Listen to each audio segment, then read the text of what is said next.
السلام علیکم دوستو، حالات دیکھ کر ساتھ چھوڑنے والوں یاد رکھنا وہ مقدر لکھتا بھی ہے اور بدلتا بھی ہے۔ لوگوں کو ترقی کی اتنی جلدی ہوتی ہے کہ اپنوں کو روند کر چلے جاتے ہیں۔ امیروں کا امیر وہ شخص ہے جو کسی لالچ کا قیدی نہیں ہوتا۔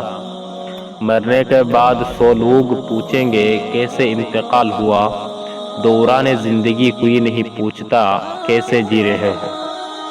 یہ دنیا بہت خوبصورت اور پرامن ہو سکتی ہے اگر ہر انسان دوسرے انسان کو زندگی گزرنے کا وہی حق دے جو وہ اپنے لیے چاہتا ہے۔ زندگی میں کبھی برے وقت سے سامنا ہو جائے تو خاموش رہو ورنہ دنیا تماشا بنا دیتی ہے۔ السلام علیکم۔